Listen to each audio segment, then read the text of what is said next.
What is up, guys? It's RJ FIFA here, bringing you another video. Well, I said another video. It's kind of something new for me. I'm using the PC. I'm using Foothead, amazing website. For anybody that hasn't looked at it, go check it out. It's all the database.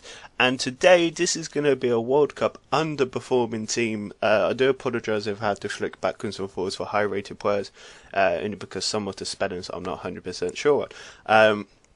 A lot of you will probably disagree with me on this, but it's my opinion. So yeah, let's go with it. So in goal, as most of you will probably understand, is going to be Casillas. This guy is meant to be one of the world famous goalkeepers. He's done alright. He doesn't really play that much apart from cup games, Champions League and stuff like that. Considering Real Madrid won the Champions League and he was in goal, it was really surprising that he didn't do a very good job. I know it's not all down to his fault, but the goalkeeper's a last resort. So at right back, this is quite an interesting one, quite a hard choice. I haven't really thought about this that much, but I'm going to put Johnson from Liverpool for England. He did get an amazing assist against Uruguay. Yeah, Uruguay, and set up Rooney's goal. But apart from that, everybody's saying that he hasn't done well. He's underperformed. He was out of position a lot of the times. So it was one of those things.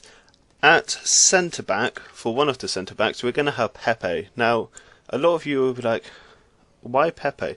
Pepe, the first game he had against Germany, he got a red card, and a lot of people have been saying that the reason why Portugal didn't go as far as they would do is because he got the red card and was so many goals conceded that in the end it was the goals that let them down to get through. At the other centre-back position, I am going to choose Jagielka, if I get the spelling right. Yeah, there we go.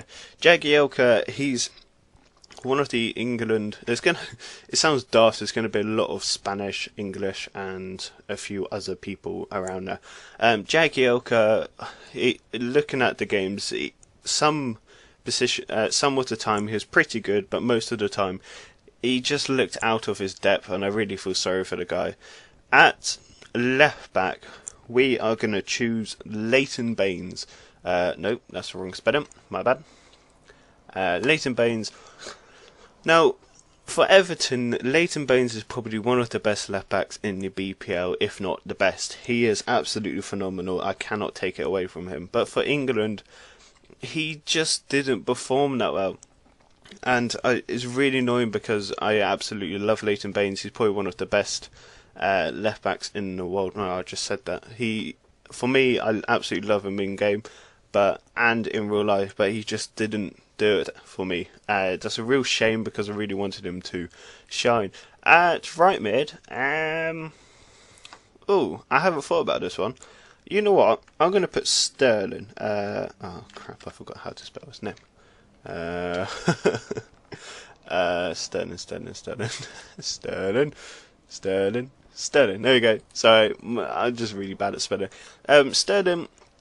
He was gonna. Everybody across the whole media was saying he's going to be an absolute breath of fresh air in the England side. He's going to pace down the right, and he's just going to be absolutely phenomenal. I said that again. Oh well.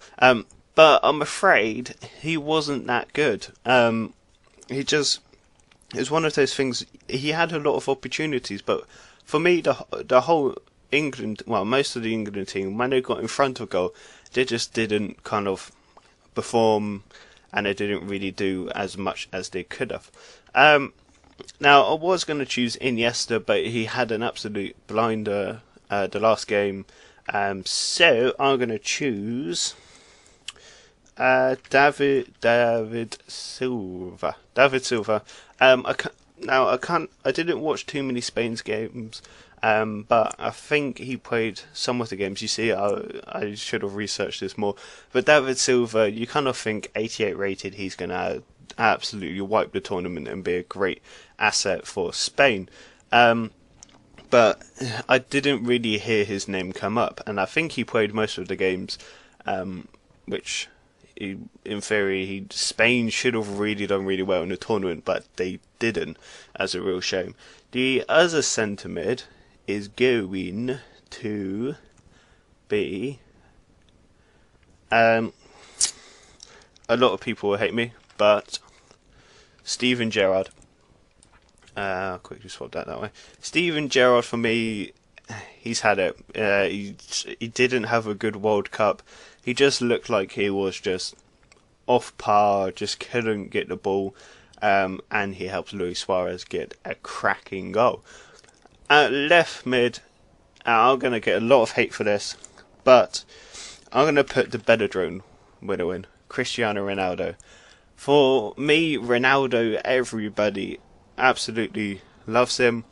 I think he's a cracking player, but this year he just didn't set the world alight in the World Cup. He did in Euros, he did in the Champions League, but for the World Cup, he didn't really do much. I know Portugal's team isn't the best in the world for players, but on the other sense, he is the better drawn winner, and you kind of expect him to get some good goals.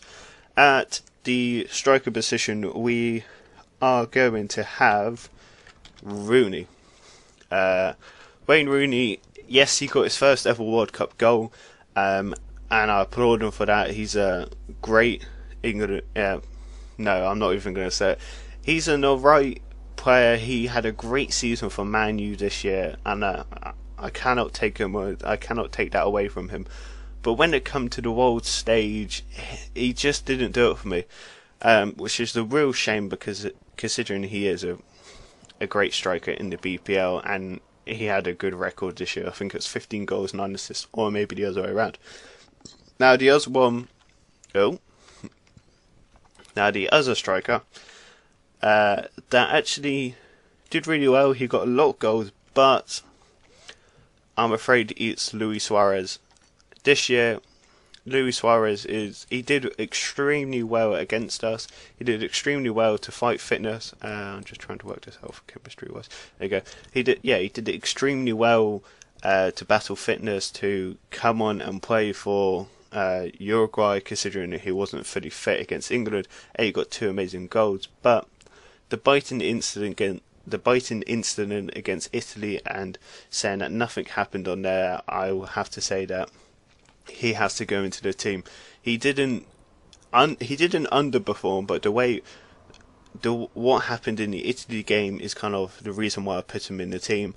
And I'm afraid it's kind of just one of those things where he for me, he let himself down again, considering he had an absolute sublime season at Liverpool, and I personally actually kind of admired the guy, considering how well he did and what happened, considering he was banned for so many games, but then he's gone along and done it again. I don't know if he wants an extra holiday or something, but it's one of those things. So this is the team, this is the underperforming team. There's a few more names that will pop up, some of these players that people will disagree about, but hopefully most of you will agree that this is kind of quite a big underperforming team. So I hope you enjoyed this video.